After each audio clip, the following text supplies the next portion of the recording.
Bonjour, mesdames et messieurs, bonjour. Donc, pour parler des nitrates et de santé, on va d'abord parler de santé, puisque le but, c'est d'être en bonne santé. Et chez des personnes qui ont un indice de masse corporelle compris entre 19 et 25 kg par mètre carré, l'alimentation n'est plus un risque supplémentaire pour développer une maladie cardiovasculaire, un diabète de type 2, une obésité ou un cancer.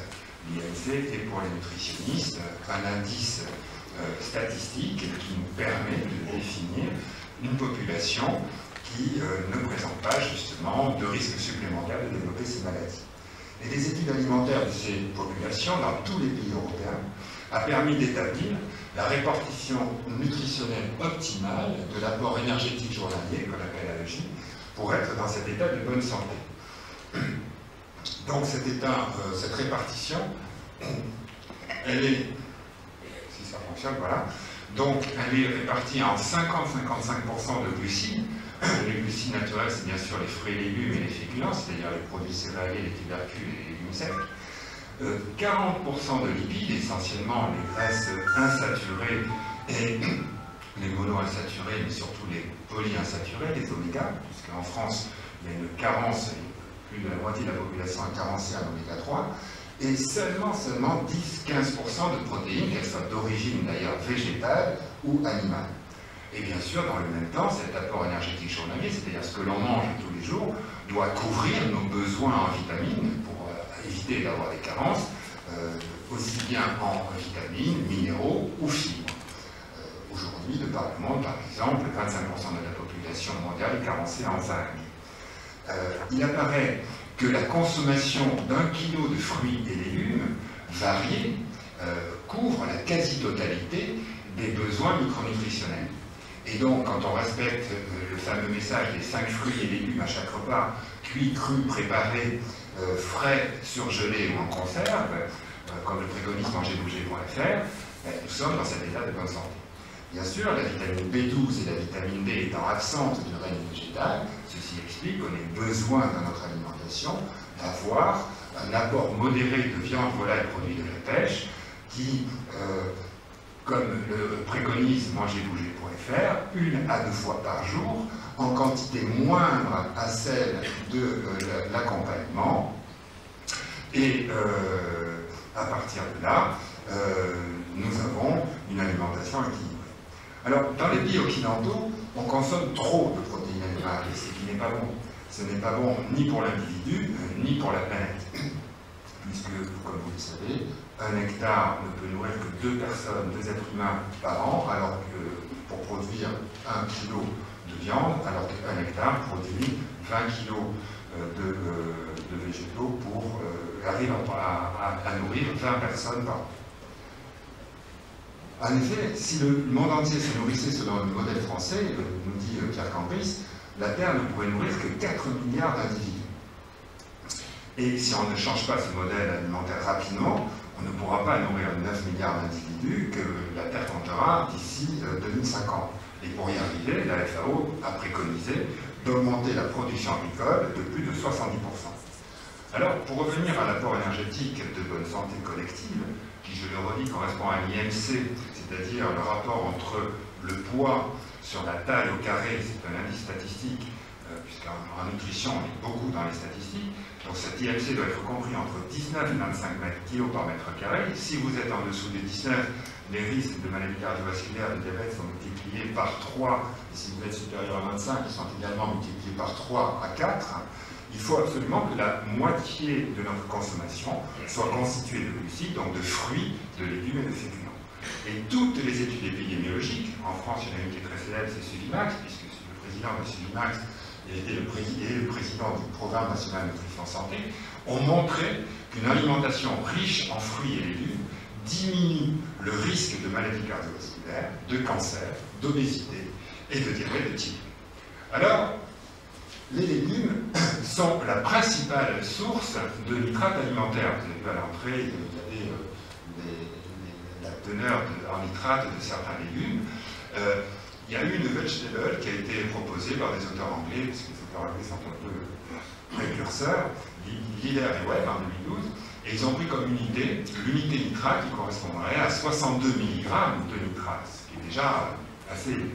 Donc les légumes de catégorie supérieure contenant plus de 2 unités nitrates, c'est-à-dire plus de 124 mg de nitrate sur 100 g, vous les connaissez, hein, la roquette qui est le plus riche en nitrate, les betteraves, les épinards, la laitue, le céleri et tous les crucifères. Les légumes de catégorie moyenne, qui contiennent à peu près une demi-unité nitrate, c'est-à-dire à peu près 30 mg de 100 g, comme les haricots verts, les poireaux, les carottes, et également les vertules comme les pommes de terre. Et ce qui est intéressant aussi, c'est de savoir qu'il y a des légumes qui n'en contiennent quasiment pas, comme les oignons et les tomates, qui sont à peu près à 6 mg de nitrate sur 100 g. Donc, si la quasi-totalité des nitrates alimentaires proviennent des légumes, cela ne veut pas dire qu'ils constituent la totalité des nitrates que l'on retrouve dans le sang, qui sont dans le plasma. Et c'est là où, effectivement, on a fait d'énormes progrès depuis les années 90. En effet, l'organisme synthétise des nitrates et il joue un rôle primordial dans l'équilibre cardiovasculaire, l'homéostasie cardiovasculaire. En effet, on considère aujourd'hui que chez un individu en bonne santé, pour moitié les nitrates plasmatiques doivent provenir de l'alimentation et pour moitié, ils proviennent du métabolisme de l'oxyde nitrique endothélial, le NO. L'endothélium vasculaire est un tissu extrêmement important puisque c'est lui qui va régler le flux sanguin, l'apport des nutriments, donc de l'oxygène, des antioxydants, des nutriments au tissu pour que les cellules puissent vivre. Cet endothélium vasculaire, directement en contact avec le tissu sanguin, on le voit là, on voit le milieu sanguin, j'ai épaissi la paroi sanguine, c'est l'endothélium vasculaire. Et bien cet endothélium sanguin, il est présent dans toutes les artères, qu'elles soient de gros calibre comme les artères coronaires, ou qu'elles soient microscopiques comme la micro-artériole de chaque bulbe capillaire. Mis bout à bout, ce tissu monocellulaire couvrirait la surface de 2,5 terrains de foot et pèserait plus de 1,5 kg.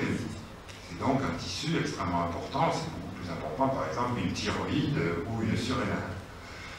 En 1987, la découverte de la synthèse endogène d'oxyde nitrique par la cellule endothéliale à partir de l'acide aminé, la L-arginine, a été une des étapes importantes dans la réhabilitation du rôle physiologique des nitrates. C'est à partir de ce moment-là que la médecine, que la recherche s'est posé la question, finalement, les nitrates, si on en fabrique, c'est certainement que c'est bon pour la santé. On ne va pas fabriquer des molécules qui vont nous donner le cancer ou qui vont nous rendre malades.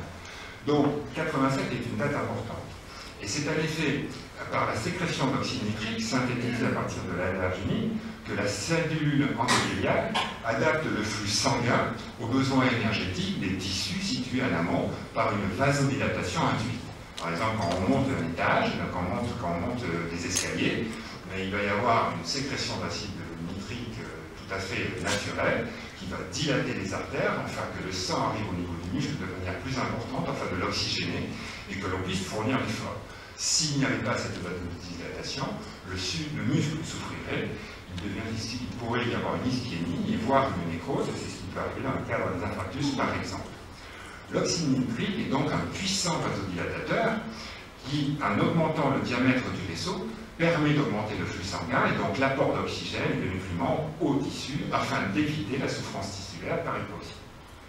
Ce phénomène d'adaptation physiologique, qui est donc permanent, toutes les secondes, dans l'organisme, lors d'efforts de séjour à la montagne par exemple, puisque à la montagne le taux d'oxygène est plus faible, donc à ce moment-là, ce phénomène il est permanent.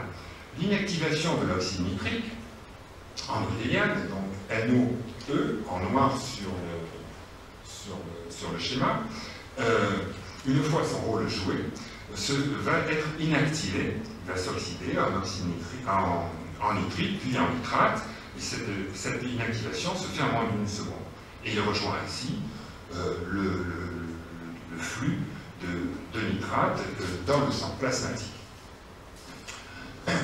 Alors, le devenir des nitrates alimentaires, lui, il a aussi été bien décrit dans les années 94 par le professeur Benjamin et le professeur Lemberg, sur le schéma en vert. Les nitrates alimentaires sont absorbés dans l'estomac et dans la partie haute de l'intestin et rejoignent ainsi les nitrates plasmatiques d'origine endogène. Ce qui est intéressant dans cette découverte, c'est le cycle entérosalivaire. C'est le cycle entérosalivaire des nitrates que tout le monde, dont on parle beaucoup. En effet, les glandes salivaires servent un peu de réservoir et elles ont la propriété de pomper les nitrates plasmatiques et en cas de besoin, la concentration salivaire des nitrates peut être 200 fois supérieure à celle de la concentration plasmatique. Donc dans la bouche, les nitrates salivaires sont réduits en nitrites sous l'action des bactéries buccales. Donc on voit déjà l'importance de ne pas trop utiliser les fameux bains de bouche qui détruisent les bactéries buccales, sinon vous risquez de ne pas pouvoir avoir accès à ces nitrites et donc à l'oxyde nitrique d'origine alimentaire. C'est très important. De la même manière, les antibiotiques peuvent détruire ces bactéries, ils peuvent entraîner des risques cardiovasculaires par derrière. Donc dans la bouche, les nitrites salivaires sont réduits en nitrites sous l'action des bactéries buccales, et ces nitrites salivaires qui sont déglutis sont réduits en milieu acide dans l'estomac en oxyde nitrique. Et c'est à cette étape qu'il y a toute la polémique, puisque c'est effectivement les nitrites dans l'estomac qui sont réduits en acide nitreux, qui peuvent produire ces fameuses nitrosamines qui sont extrêmement cancérigènes in vitro. On sait que ça entraîne des mutations importantes au niveau de l'ADN. Elles sont cancérigènes avec des doses très faibles, de l'ordre de 200 ppm, c'est-à-dire particules pour 10 puissance 6. C'est ce qui a fait peur, en fait. Donc, cette voie de production d'oxyde nitrique à partir des nitrates plasmatiques présente un intérêt majeur lors des déficiences endothéliales, pour peu que l'on mange suffisamment de légumes. On retrouve cette diminution de synthèse endogène d'oxyde nitrique le plus souvent par lésion je reviens en arrière, donc par une lésion de l'endothélium. Cette lésion, elle peut être par exemple lorsque vous avez du cholestérol, lorsque vous faites de l'athérosclérose, mais par exemple les fumeurs également, abîment cet endothélium vasculaire, c'est le diabétique, d'autres troubles lipidiques, les produits toxiques qui sont présents dans le sang selon l'alimentation et l'exposition. Mais également, avec l'âge, on en fabrique beaucoup moins, l'endothélium est beaucoup moins performant. Cette diminution de synthèse endothéliale, si elle n'est pas compensée par un apport de nitrates alimentaires, expose à des complications cardiovasculaires ischémiques majeures, telles les infarctus, les accidents vasculaires cérébraux, donc accidents aigus impromptus, voire des maladies beaucoup plus chroniques, comme l'artérite par exemple. Je vous donne un exemple, un montagnard qui fumerait, qui serait hypertendu, qui serait diabétique, aurait tout à fait intérêt à manger des laitues, des épinards et des betteraves si il veut augmenter son espérance de vie. Alors, sachant que les maladies cardiovasculaires représentent la première cause de mortalité de par le monde, 30%, on voit bien toute l'étendue de l'intérêt préventif et thérapeutique des nitrates alimentaires dans ces pathologies.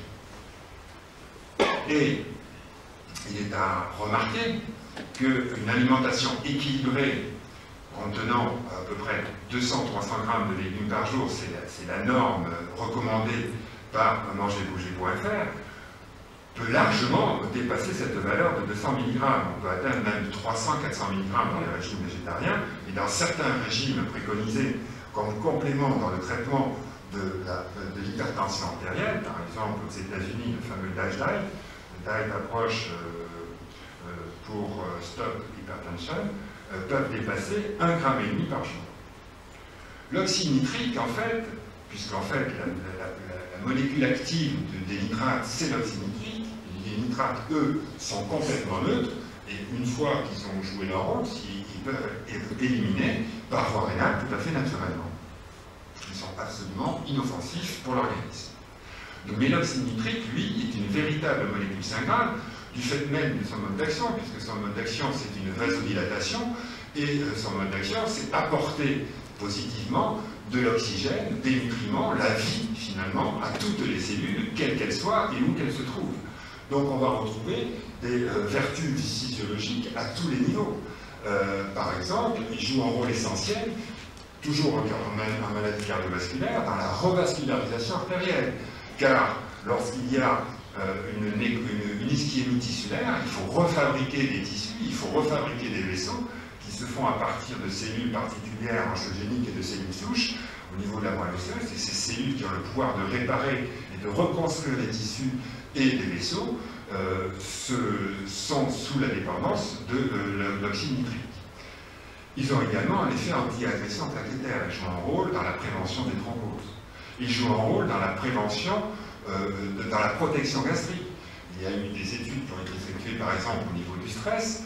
On sait que quand on fait des dosages plasmatiques du taux de nitrate avant une situation de stress, la fameuse expérience des Chinois, qu'on appelle l'expérience du saut à l'élastique, c'est une expérience assez stressante si on veut sauter à l'élastique. Donc on fait un dosage de nitrate avant, 1 heure après et 3 heures après, et on s'aperçoit que 3 heures après le saut à l'élastique, le taux de nitrate plasmatique a été multiplié par 5. Et ce taux de nitrate a une action au niveau de l'estomac, c'est-à-dire qu'en entraînant une meilleure vascularisation de l'estomac, ça augmente le suc gastrique et ça protège l'estomac des ulcérations, par exemple, et ça peut être très utile dans un traitement adjuvant pour les ulcères gastriques et également en complément lors de traitements anti-inflammatoires qui sont ulcérogènes. L'oxyde nitrique et les nitrates, bien sûr, vous savez que les nitrates sont utilisés dans l'alimentation pour éviter les risques de contamination, en particulier par le Clostridium botulinum. Ils jouent un rôle protecteur. Au niveau anti-infectieux, au niveau digestif, puisqu'il arrive à éliminer les lycobactères, responsables de pas mal d'ulcères chez les jeunes, les Escherichia coli pathogènes, et également la salmonelle.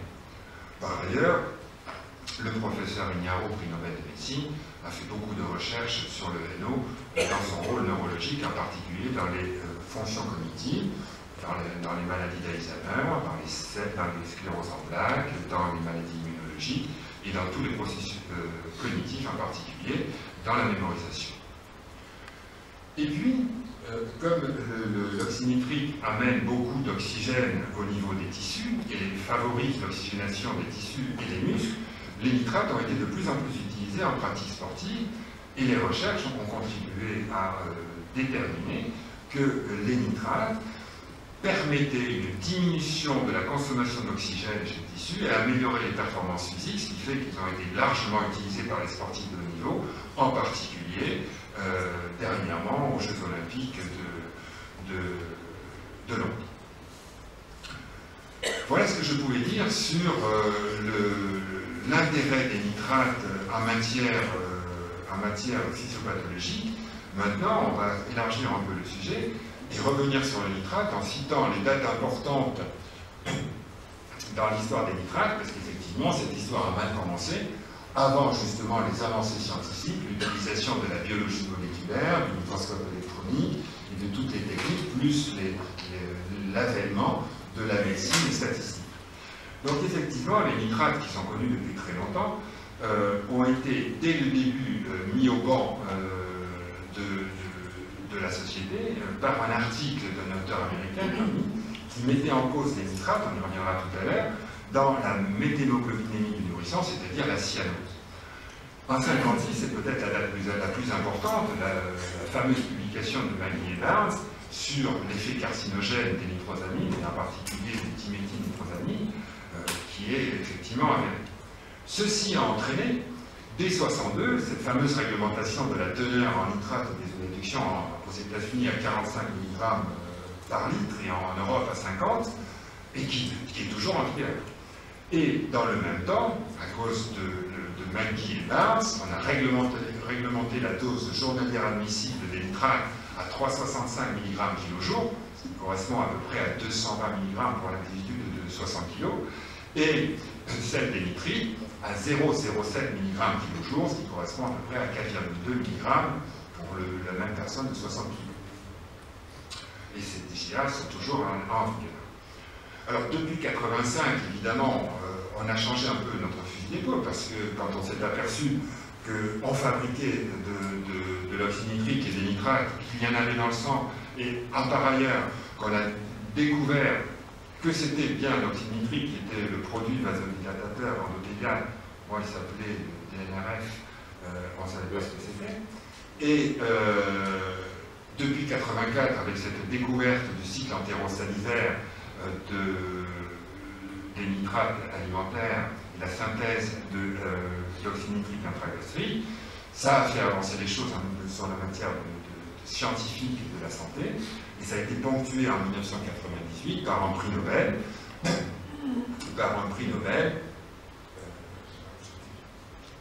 oui, voilà. Donc le prix Nobel qui a été décerné au professeur Iñárritu, Mural et Furgot, sur leurs travaux justement sur l'intérêt des nitrates en physiopathologie humaine, en particulier cardiovasculaire et neurologie. Et puis une date aussi importante, ça a été 2010, la classification des nitrates, parce que si le monde scientifique, depuis 1994, s'est attaché à prouver que les nitrates étaient bons pour la santé par différentes études, chaque année, des centaines d'études depuis 1994 ont été publiées dans le monde scientifique.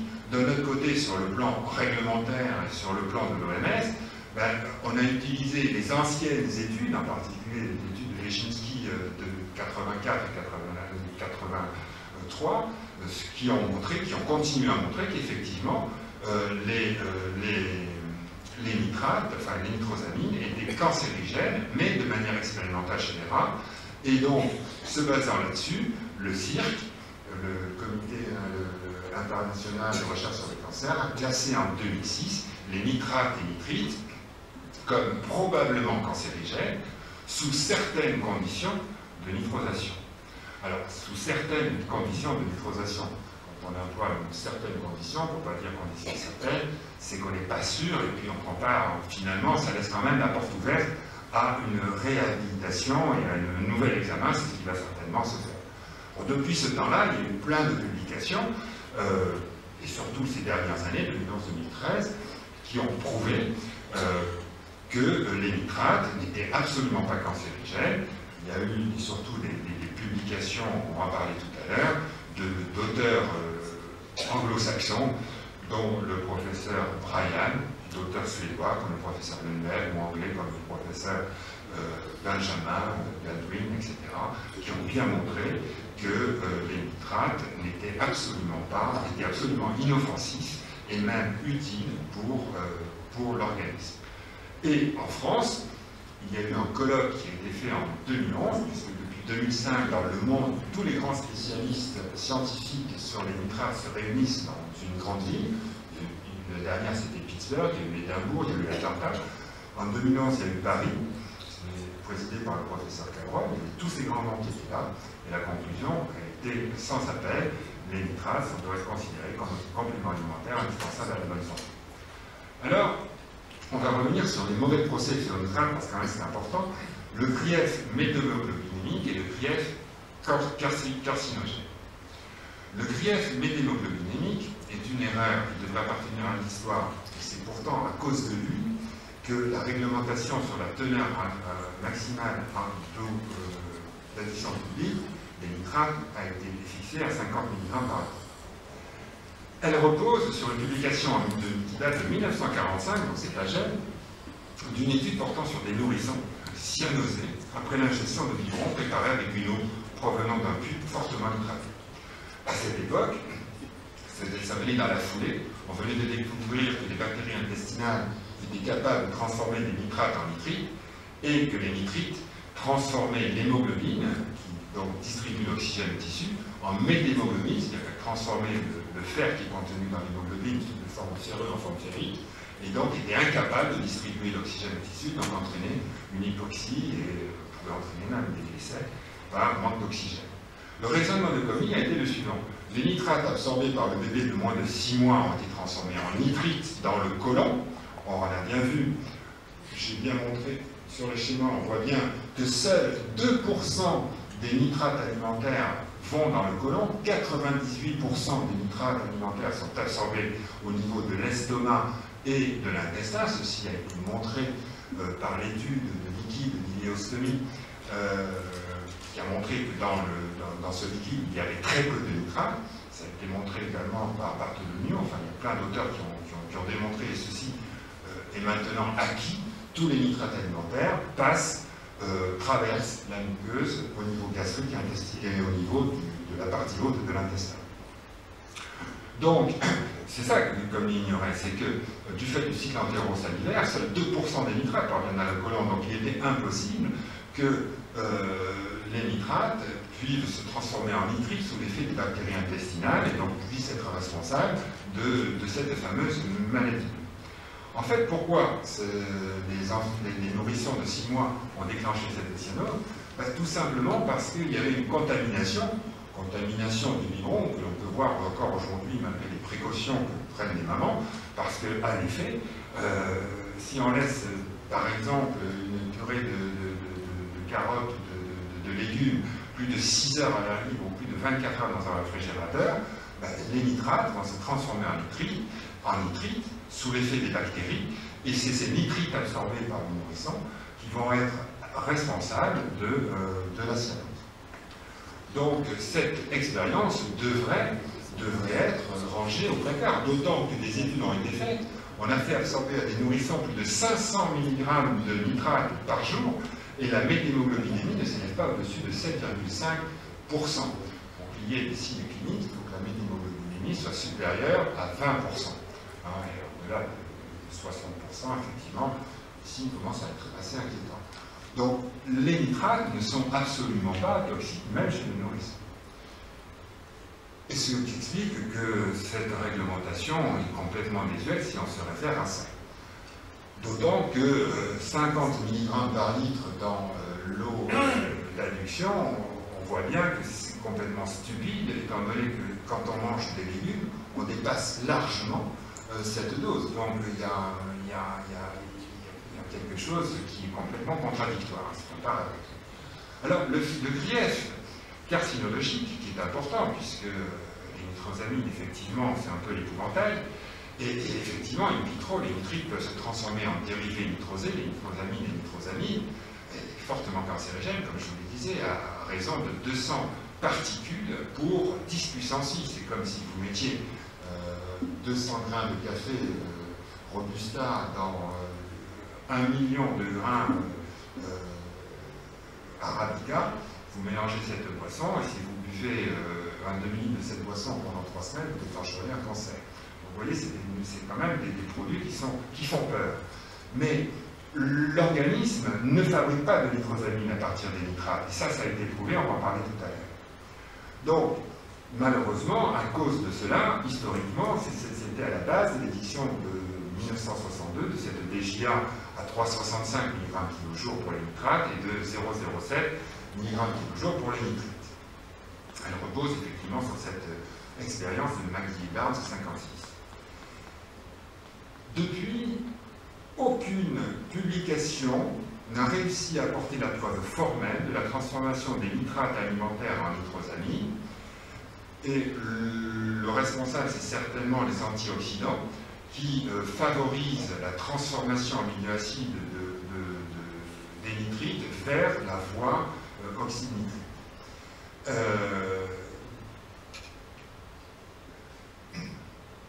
Donc,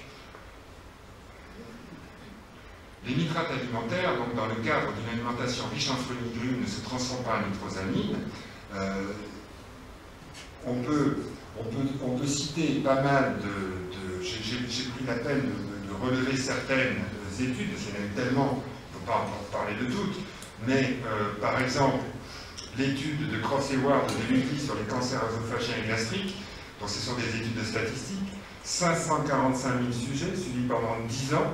On a découvert donc 800 cancers de l'œsophage, 450 cancers du cardiaque, 500 cancers gastriques, et dans aucun cas, aucune corrélation a été prouvée, aucun lien entre les apports de nitrates et les apports de nitrites et les cancers. Il y a eu juste une incidence importante entre les cancers épidémiques et l'œsophage, la consommation en viande rouge. l'étude de Van den Brandt de l'Université de Maastricht en 2013, cancer œsophagien et gastrique, 120 000 personnes, 60 000 hommes, 60 000 femmes. Bon, pareil, il y a à peu près 300 cancers de l'œsophage, 150 du cardiaque, 500 de l'estomac.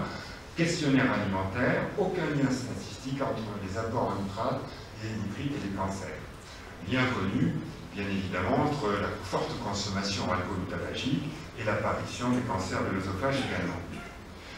L'étude d'Ashbrook-Eward sur les cancers du rein en 2013, 1861 cancers du rein, tous biologiques confondus, étude sur 6 ans, questionnaire alimentaire également, aucun lien entre les apports en nitrate et les cancers du rein. En revanche, de la même manière, association significative entre les apports en nitrite d'origine animale et les risques de cancer du rein. Dans les lymphomes Hodgkiniens, c'est-à-dire les cancers du sang, l'étude de Ashbrook-Eward également en 2012, c'est le Cancer Institute du Maryland, questionnaire alimentaire sur la même région du Nebraska, sur 348 lymphomes non Hodgkiniens, comparé à 470 sujets contrôle qui ne présentaient pas de cancer, aucune association significative. L'étude de Cross-Eward sur les cancers du système nerveux, les gliomes, sur 540 000 patients de 50 à 71 ans, idem, résultat négatif. En revanche, une étude italienne de Bosseni-Franchetti en 2012 a montré l'intérêt de la consommation de plus de 100 grammes de crucifères, des choux, donc ça est porté sur une étude de 19 ans, sur 11 500 cancers. Il a été montré que l'habitude alimentaire des populations qui présentaient un cancer dans les 2 ans précédant le diagnostic, comparé à l'habitude alimentaire des années précédant l'hospitalisation pour un autre motif que les cancers chez 11 000 personnes, ont montré que les populations qui consomment plus de 125 grammes de crucifères par jour est beaucoup plus épargnées par l'apparition de cancer.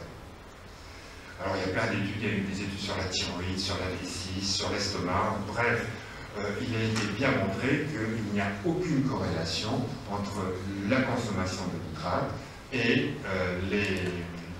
l'apparition de cancer de quelque ordre que ce soit. Alors en conclusion, on peut dire que toutes les données historiques, l'expérimentation animale, l'expérimentation aiguë chez l'homme et l'épidémiologie établissent aujourd'hui que la consommation des nitrates est non seulement inoffensive chez l'homme, mais bénéfique. Les nitrates doivent être considérés comme des nutriments nécessaires à la santé humaine et indispensables. Voilà, donc je pense que j'étais assez clair. On peut reprendre, je peux répondre à vos questions, en particulier je pense que vous avez des questions concernant les cancers, puisque c'est un peu le grief essentiel que l'on fait aujourd'hui au nitrate, mais aujourd'hui, aucune preuve scientifique n'a fait un lien entre nitrate et cancer.